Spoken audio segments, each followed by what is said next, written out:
Saving money used to be safe. It isn't anymore. Let me say that again so it sinks in.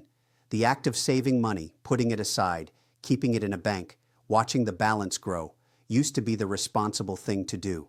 The smart thing, the safe thing. That era is over. If your saving strategy looks the same today as it did 5 years ago, you're already losing.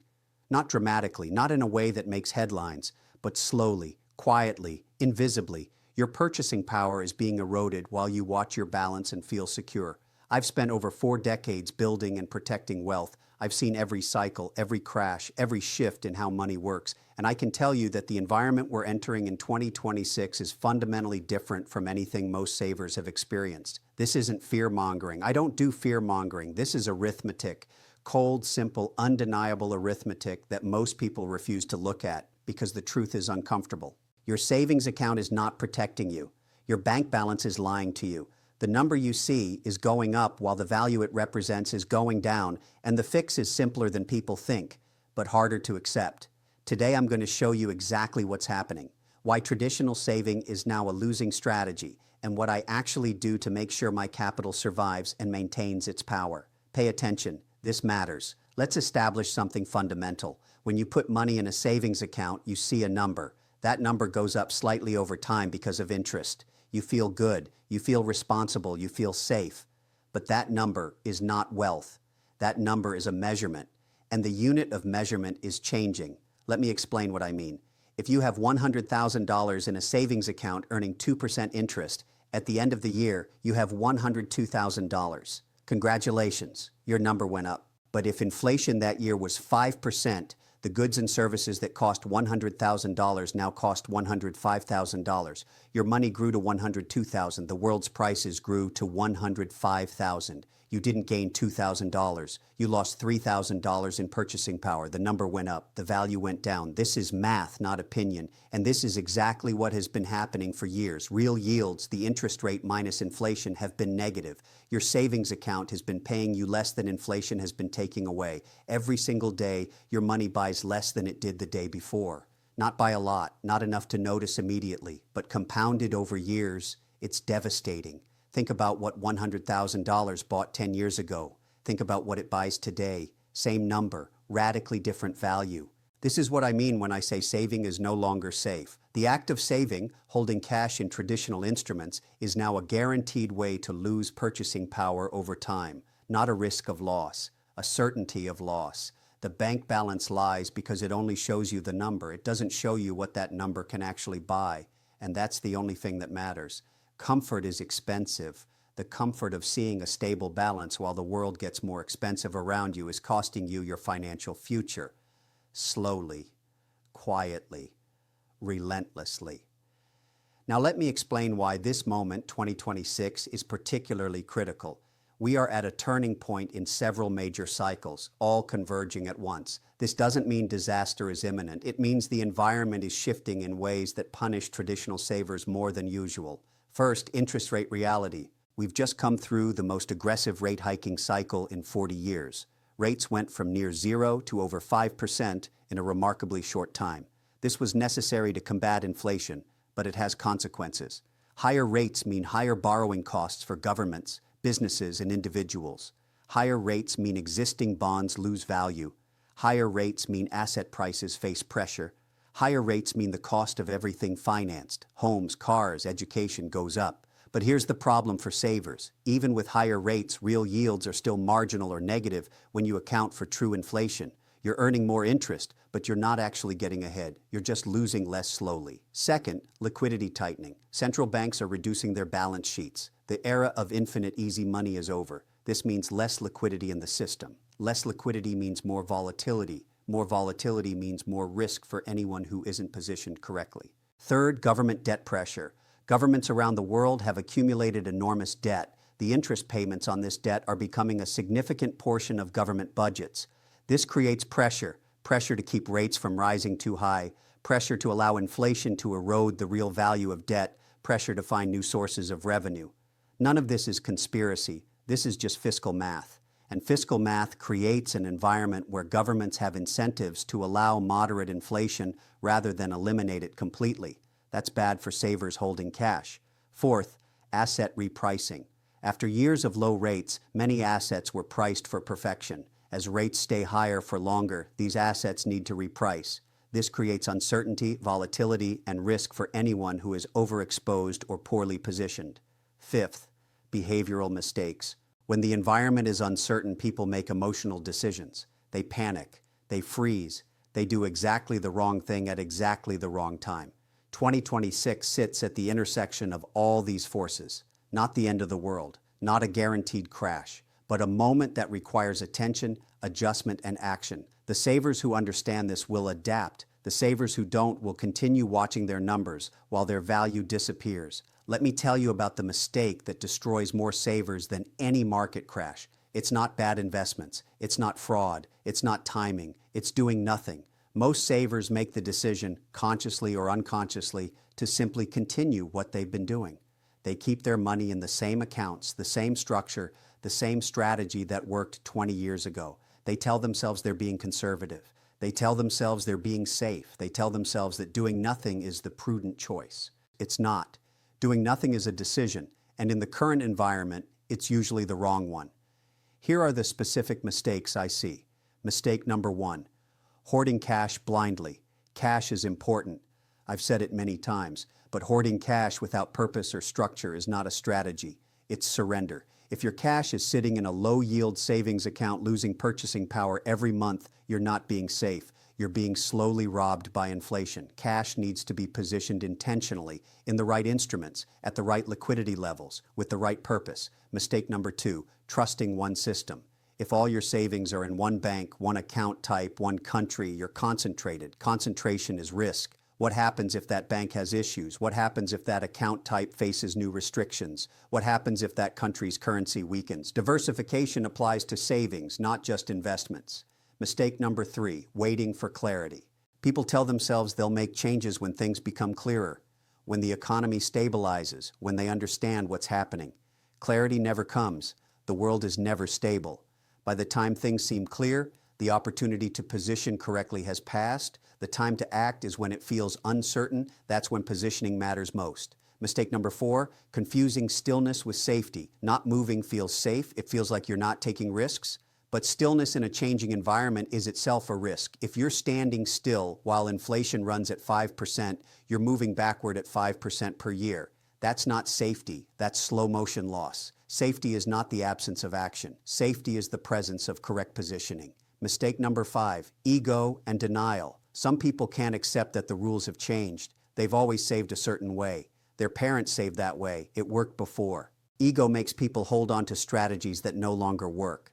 Denial makes people ignore evidence that contradicts their comfort. Both are expensive. The savers who succeed are the ones who can look at reality honestly, set aside their ego, and adapt. Not panic, not overreact, adapt. So what's the answer? What's the one thing you need to do to protect your savings in 2026? Let me be clear about what it's not. It's not chasing returns. I'm not going to tell you to put your savings into risky investments trying to beat inflation. That's how people blow up. It's not prediction. I'm not going to tell you what the market will do next year or when to move your money based on timing. Nobody knows that. It's not a miracle product. There's no secret investment that will solve all your problems. The answer is simpler than that and harder. The answer is positioning. You need to change how your money is positioned, not where it's invested, how it's structured, how it's layered, how much flexibility it has. The goal isn't growth, the goal is survival with options. Let me explain what that means. Survival means your capital maintains its purchasing power over time. It doesn't get eroded by inflation. It doesn't get trapped in illiquid structures. It doesn't disappear when you need it. Options means you have the ability to act, to move, to respond to opportunities or threats. You're not locked in. You're not frozen. You have choices. Survival with options. That's the mindset. This requires 3 things. First, liquidity. You need cash and near cash that you can access immediately. Not for emergencies only, for opportunities, for flexibility, for peace of mind. Second, real yield. Your savings need to at least keep pace with inflation. This means moving beyond traditional savings accounts into instruments like treasury bills, I-bonds, or money market funds that hold government securities. Third, diversification of access. Multiple accounts, multiple institutions, multiple ways to reach your money. No single point of failure. This isn't complicated. It doesn't require a finance degree. It requires discipline and the willingness to change. The problem is that most people won't do it, not because they can't, because change is uncomfortable. Let me be uncomfortably honest about why most savers will not make the changes they need to make. Reason 1, ego. People don't like being told they've been doing something wrong. They've been saving a certain way their whole lives. Their parents did it. It felt responsible. Admitting that this approach no longer works feels like admitting failure, so they don't admit it. They keep doing what they've always done while pretending the environment hasn't changed. Ego is expensive. Reason 2, denial. The truth is uncomfortable. Inflation is stealing from you. Your bank balance is a lie. Your saving strategy is failing. It's easier to deny this than to face it. It's easier to tell yourself things will work out than to do the work of repositioning. Denial is expensive. Reason 3, habit. Humans are creatures of habit. We do what we've always done because it's easier. Changing banks, opening new accounts, learning about treasury bills. This requires effort. Most people won't expend that effort. They'll keep their savings where they are because that's what they've always done. Habit is expensive. Reason 4, fear of change. Change feels risky. Moving money feels like you're doing something that could go wrong. Staying still feels safer. But this is an illusion. The risk of change is visible. The risk of not changing is invisible. People fear what they can see and ignore what they can't. Fear is expensive. Reason 5, overconfidence. Some people believe they're different. They believe their situation is fine. They believe the warnings don't apply to them. This is overconfidence. And overconfidence usually gets corrected the hard way. I'm telling you all of this because awareness is the first step. If you can recognize these patterns in yourself, you can overcome them, but only if you're honest. The savers who succeed are not smarter than everyone else. They're more honest with themselves. They see reality clearly and they act on it even when it's uncomfortable. Let me tell you exactly how I think about savings and capital preservation. First principle, liquidity in layers. I structure my liquidity deliberately. Immediate liquidity, funds I can access within 24 hours. Short-term liquidity, funds I can access within a week. Medium-term liquidity, funds I can access within a month. Each layer serves a purpose. Immediate liquidity is for emergencies and sudden opportunities. Short-term liquidity is for planned expenses and tactical moves. Medium-term liquidity is for larger repositioning. I know exactly how much I have in each layer at all times. Second principle, capital allocation rules. I have rules about how much capital can be in any single asset class, institution, or position. No matter how good something looks, I never exceed these limits. This prevents concentration. It prevents emotional overcommitment. It ensures that no single mistake can be catastrophic. Third principle, risk ceilings. I know my maximum acceptable loss in any scenario. I structure my positions so that even in a worst-case situation, I stay within that ceiling. This is not about avoiding all risk. It's about knowing exactly how much risk you have and ensuring it never exceeds what you can tolerate. Fourth principle, never commit all capital. I always have reserves, always. No matter how compelling an opportunity seems, I never put everything into it. Reserves give you options. They give you the ability to act when others are frozen. They give you staying power when things get difficult. Fifth principle, flexibility is non-negotiable. I avoid anything that locks up my capital for extended periods unless I'm being compensated significantly for that illiquidity. I want the ability to move, to respond, to adapt. The world changes. Opportunities appear and disappear. Problems emerge suddenly. If your money can't move, you can't respond. Cash is not lazy. People are. Cash sitting in the right position, with the right structure, ready to move when needed. That's one of the most powerful positions you can have. Control is the real return. The ability to act is worth more than an extra % of yield. Let me paint a picture of what happens if you don't make these changes, not the apocalypse, just reality. Year 1. Your savings sit in traditional accounts earning 2% while inflation runs at 4%. You lose 2% of purchasing power. It doesn't feel like much. Year 2. Same story. Another 2% gone. Your balance looks fine, maybe even a little higher, but you've now lost nearly 4% of real value. Year 3. Inflation persists. Your groceries cost more. Your healthcare costs more. Your utilities cost more. Your savings balance hasn't kept pace. The gap between what you have and what things cost is widening. Year 5, the cumulative erosion is now significant. You've lost more than 10% of your purchasing power. The retirement you planned looks different now, not impossible, but diminished. Year 7, something unexpected happens. A medical expense, a family emergency, a necessary large purchase. You need to dip into savings, but your savings haven't grown with inflation. You're pulling from a pool that's already been diminished. The withdrawal hits harder than it should. Year 10, you look back and realize that doing nothing cost you years of financial security, not because of a crash, not because of bad luck, because of slow, steady erosion that you could have prevented. This is the scenario I want you to avoid, not catastrophe, just slow damage, the kind that doesn't make headlines but ruins retirements. It's preventable, but only if you act. Let me get practical. Here's how I would think about positioning savings at different levels. If you have $10,000, at this level, every dollar matters. You can't afford complexity, but you can't afford inaction either. Move your savings out of traditional accounts earning nearly nothing. Open a high-yield savings account or buy short-term Treasury bills directly through Treasury Direct. The difference between earning 0.5% and earning 4 or 5% is real money at every level. Keep enough for true emergencies instantly accessible, 1 to 2 months of expenses. The rest should be working harder.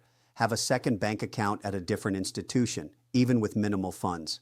This creates a backup access point. At this level, the priority is stopping the bleeding. Stop losing purchasing power. Start earning real yield on what you have. If you have $50,000, now you have more flexibility and more responsibility, spread across 2 or 3 institutions, not just different accounts, different banks. Create a Treasury bill ladder. Buy bills maturing at 1 month, 2 months, 3 months. As each matures, reinvest. This gives you constant access to liquidity while earning reasonable yield. Consider I-bonds for a portion. They're inflation protected, backed by the government, and pay real yields above inflation. There are annual purchase limits, so start now. Keep 3 to 6 months of expenses in immediately accessible form. The rest should be structured for yield and flexibility. At this level, start thinking about your liquidity tiers. Know exactly what you can access and when. If you have $250,000 or more, at this level, structure becomes critical. Multiple banking relationships are mandatory. Primary bank, secondary bank, possibly a third.